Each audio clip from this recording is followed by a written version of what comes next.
jadi alim itu pasti biasanya kalau orang alimnya beneran sampai mati juga dia nggak pernah berhenti belajar.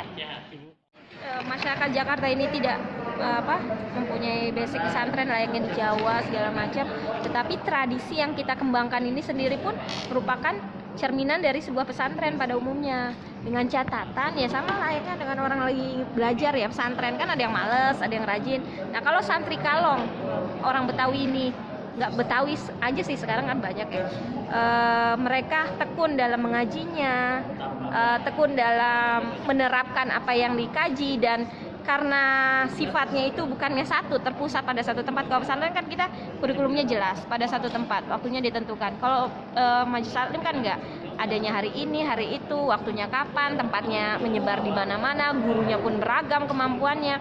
Kalau mereka mengikuti dan tahu langkah-langkahnya, nggak masuk pesantren pun mereka bahkan bisa lebih dari orang-orang yang lulusan pesantren.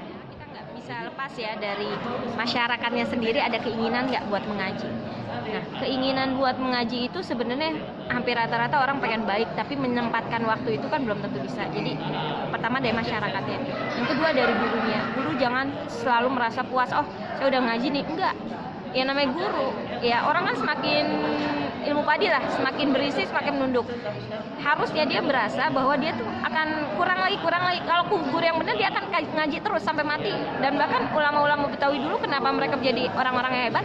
Karena walaupun mereka sudah tua, tidak pernah malu untuk mengaji kepada yang muda. Dan akan selalu seperti itu. Jadi sistem yang seperti itu udah terbangun.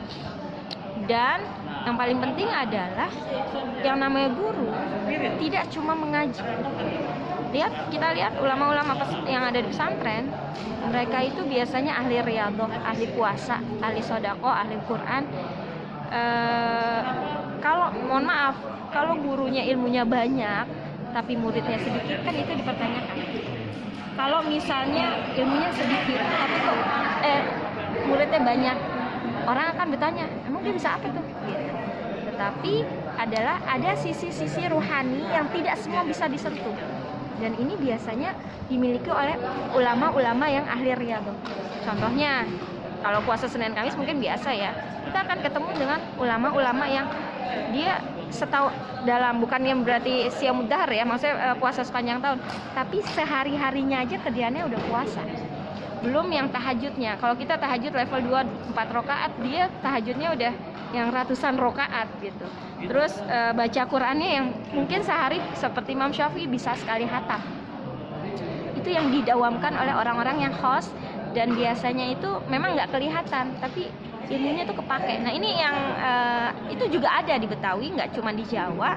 Dan ini yang harus kita timbulkan kepada guru-guru yang baru, supaya jangan notabene-nya gue cuma belajar, atau misalnya LC lulusan mana, lulusan Arab, tapi tidak tersentuh dengan budaya-budaya yang tradisi yang dilakukan oleh ulama-ulama dulu.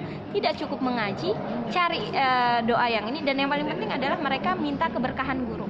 Ini guru-guru sekarang belum tentu bisa ngedapetin keberkahan. Yang ulama tulis, ya, yang ulama-ulama dulu tulis, kenapa itu sampai sekarang bisa bertahan? Kan ratusan tahun bertahan. Karena setiap tulisan yang mereka lakukan itu, pertama sholat dulu, wudu dulu lah. Paling nggak dalam keadaan suci, sholat sunnah dulu, berdoa dulu sama Allah, ya Allah, kalau ini panjangkan usia kitab ini. Karena berapa banyak kitab di perpustakaan, semua orang baca nggak? Enggak, berarti kan kitabnya berkah. Nah, kalau kitab-kitab yang kontemporer sekarang, mungkin akses itu mudah sekali. Saya bisa dalam waktu 2 minggu misalnya menghasilkan kitab yang tebal. Tetapi apakah itu akan abadi seperti kitab-kitab klasik ulama-ulama terdahulu? Karena apa? Lihat dari diri kita sendiri. Pantas nggak untuk diikutin? Kalau sekedar cuman untuk ngisi-ngisi, oh gue berkarya, itu mah nggak semua orang juga bisa gitu. Tetapi ulama-ulama yang akhirnya menghasilkan kitab-kitab yang kemudian abadi, merasuk ke dalam umat yang begitu banyak jumlahnya, itu yang hebat. Belajar kitab kuning, kira ada kendala nggak? Karena susah. Karena susah, memerlukan waktu yang lama, dan kita ini kan, kita kalau ngikutin kurikulum ya harus belajar matematika, IPS dan segala macam. Kalau kita ngelihat ke pesantren salaf, kalaupun emang kebutuhannya ijazah, paling belajarnya apa? Yang buat diujikan aja, itu pun sebulan mau ujian baru belajar. sekarang banyak ditemukan metode-metode baru supaya cepat belajarnya. Kalau sama halnya seperti menghafal Al-Quran, kan banyak metode-metode baru. Itu sebenarnya memudahkan. Tapi balik lagi, yang namanya belajar gak ada yang singkat. Waktunya yang lama, memerlukan modal. Walaupun sekarang kan gampang, online, bisa segala macam di mana-mana. Tapi kalau memang niatnya tidak karena ilmu, ya itu kan semuanya balik lagi, semua karena Allah. Kalau misalnya Allah nggak buka, Allahnya mau ngasih hidayah, tapi hatinya kotor, dia pelajari fungsinya untuk apa? Terus gimana? Tetap aja nggak bakalan mudah. Di mana-mana ya majelis taklimnya itu tahlilan. Pas mau hajatan, mau pernikahan, kematian, kelahiran, itu kan tahajatan, walimatus safar. Nah, kalau yang seperti itu memang yang dibaca pasti Yasin, tahlil, lalu ada maulid segala macam. Bagus nggak? Bagus banget. Tapi yang disayangkan adalah guru-gurunya itu nggak mau upgrade ilmunya. Ketika guru pelan-pelan dia memasukkan bahwa kita nih penting belajar ini karena mohon maaf, guru-guru yang seperti itu yang udah banyak amplopnya, udah cium tangan bolak-balik sama muridnya, mereka udah berasa besar, udah berhenti deh ngajinya. Jadi alim itu pasti biasanya kalau orang alimnya beneran sampai mati juga dia nggak pernah berhenti belajar. Ibu, Bagaimana nih? Karena kan nggak semua majelis taklim itu membaca kitab kuning. Tapi kalau menurut penelitian JIC itu ada sekitar 5.000. Dapatnya dari mana? Kan ada tuh orang-orang yang apa ya? Dari KUA itu apa sih, penilik atau apa gitu. Nah itu mereka masuk, datang ke yayasan-yayasan majelis taklim itu didata, lalu masuk ke Depak, ya kan, data itu dikelola. Hanya saja tidak semuanya sudah terdata, jadi harusnya lebih dari 5.000-an. Cuma saja kita ambil sampel mana yang bisa kita akses, dari itu majelis taklim.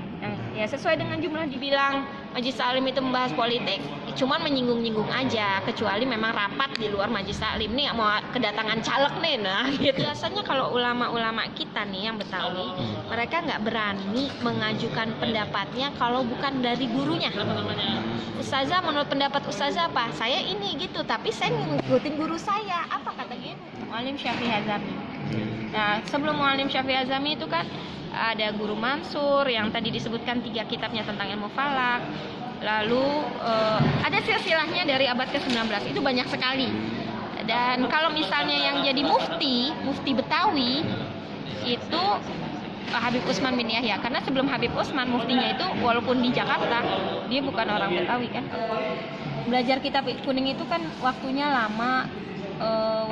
lama, SKS-nya pasti banyak, nggak bisa sebentar, dan gurunya nggak boleh sembarangan. Nah itu yang paling penting. Tetapi kalau pelajaran agama-agama yang ada di sekolah sebenarnya sudah representatif dari ini. Hanya saja yang belum saya kira adalah membangun tradisi ruhnya.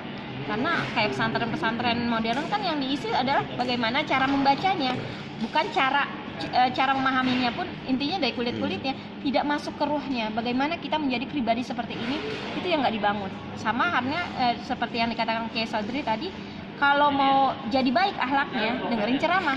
Nah kalau kita baca yang pelajaran di sekolah itu ibarat kayak dengerin ceramah, tapi esensi ilmunya adalah, kan yang penting kita kan lulus ujian kan. Esensi ilmu dari itu adalah kita belum tentu dapatkan, kecuali guru yang mengajarkan itu adalah orang pengajian. Kalau cuma sekedar sekolah-sekolah UIN segala macam,